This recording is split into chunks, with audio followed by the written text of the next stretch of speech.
Welcome to MSG PM, presented for the people by Caesars Sportsbook. Your app is ready, Emperor. My name is Kazim Famuide, and right now you are checking out the 30-point outburst from the fourth quarter killer himself, Alec Burks, where he dropped 30 points against the San Antonio Spurs in a New York Knicks win. We're going to talk a little playoff odds. We're going to talk some bench production, some NFL. But before we do any of that, I got to bring in my man, my mellow Jeff Eisenband, the man with the numbers. Jeff, anybody who watched any sort of Knicks basketball this year could tell you how much they love seeing Alec Burks going off in the fourth quarter. Talk to me about this unsung hero for the New York Knicks. Well, right, the good news was with doing this segment, Kaz, I had to think to myself, wait, which great Alec Burks game is it? And, I think at the beginning, right, and I think it could have been the playoff game, could have been a bunch of different games. And I think at the beginning of the season when Alec Burks came to the Knicks to come off the bench last year, there were a lot of people saying, why is this veteran doing this with this unproven team? But I think Alec Burks, you saw, it was the exact role that he needed at this point in his career. It's the reason that he got a new contract with these New York Knicks last year. Okay, it was the three-point shooting where the Knicks needed him, and that's where he came through. 41.5% from three. That was a career high for a full season. He was shooting 5 3-pointers a game. And you think about this guy that comes off the bench, made 2.1 of those. That was very important for the Knicks. 23.8 points per 48 minutes. So you can tell the volume that this guy brought. I think it's going to be a little different this year. I think he doesn't have to carry that 3-point load the same way with Kemba Walker, with Evan Fournier, with Quentin Grimes in the lineup for the Knicks. But I think, the reason that the Knicks brought him back, the reason he's so important, you talked about that clutchness in the fourth quarter. You talked about that veteran presence, everything that he can do off the bench. It's going to be so imperative for the Knicks this year. A little news that's a little bit more current. The NFL season kicks off this week. The Dallas Cowboys taking on the Super Bowl champion Tampa Bay Buccaneers. Full screen me real quick, producers. The point spread, the Cowboys are 8-point dogs against the Tampa Bay Buccaneers. And I'm sure those odds do not seem any better with Zach Martin going into COVID protocols this before the season kicks off. Jeb, talk to me about what you're seeing between these Cowboys and these Bucs. I mean, it's hard to look at the Cowboys from last year and use that to judge. Obviously, with Dak Prescott going down for most of the season, it was a down year for Ezekiel Elliott. So many problems for the Cowboys. The Tampa Bay Buccaneers, we feel like we got to know them last year, right? We feel like we got to know the Super Bowl champs that won, that felt unstoppable down the stretch. And ironically, it wasn't at home, right?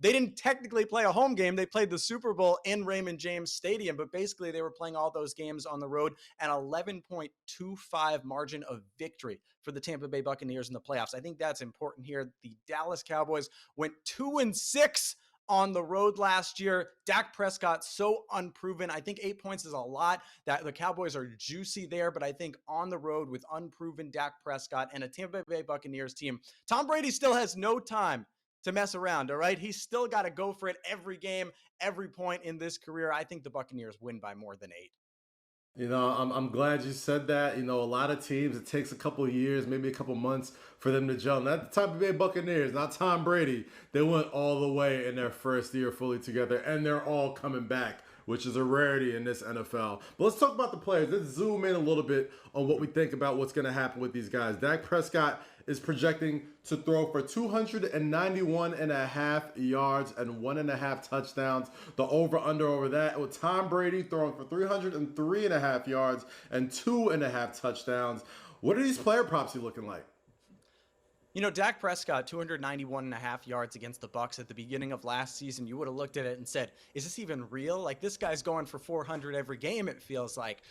I think the reason it's low is because we don't know, are we really getting the healthy Dak Prescott that Jerry Jones tells us that we're getting, that he's ready to go? But is he really like that? I think what it comes down to, for me, the reason I would take the over here is because the Tampa Bay Buccaneers are a great team, and I think the Dallas Cowboys are going to have to throw a lot in this game. I don't think Ezekiel Elliott is the same player he was a few years ago. I think you're going to get a lot of passing from Dak Prescott. So I take the over on passing yards, not on passing touchdowns. On the other side, let's flip it, all right? Tom Brady, he did go over 303 passing yards 7 times last season, but I think, at this point in Brady's career, it's hard to rely on him to go over that mark. He only did it in one of those 4 playoff victories. I think he's as cliche as the term is, more of a game manager at this point in his career. So I'm a little bit nervous about that.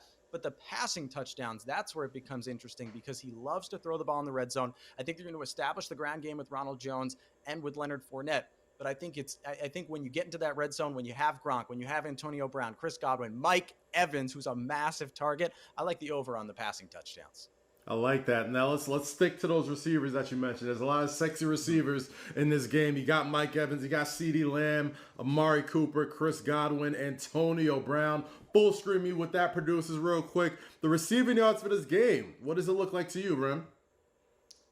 So, I mean, the Cowboys, it's interesting, right? Because if you're reading everything out of Cowboys camp, CeeDee Lamb, it seems like, is the guy for the Dallas Cowboys. Amari Cooper's an outstanding receiver. Amari Cooper would be the number one receiver on most teams in this league. But CeeDee Lamb, based on the way he played with Dak Prescott, based on all the reports, based on the way that he progressed last year, it's going to be interesting to see who's the leading receiver on this Cowboys team this year. So the fact that you can get CeeDee Lamb right now for less yards than Amari Cooper, I mean, I think that's a very valuable move right there to take the over for CeeDee Lamb. No, not even saying don't take the over on Amari Cooper. I just think the CeeDee Lamb over has more value. And then with the Bucs, I'm incredibly high on Mike Evans this year, more than other people. And obviously, this is a guy we've seen. He's been such a strong fantasy player for the last few years. Why is it different this year? Well, I look at Mike Evans, the last 3 games of the season last year, plus the first playoff game, he went over 100 yards receiving in 3 of those 4 games. And it just looked like him and Tom Brady found an extra gear. He got hurt in the playoffs. Obviously, the Buccaneers still won the Super Bowl. It felt like we lost a little juice on Mike Evans. But if he is healthy, I think he is the guy out of these 3 receivers that Brady loves with the Tampa Bay Buccaneers. So I think, and again, Godwin's listed at more receiving yards here. I love Mike Evans with the over.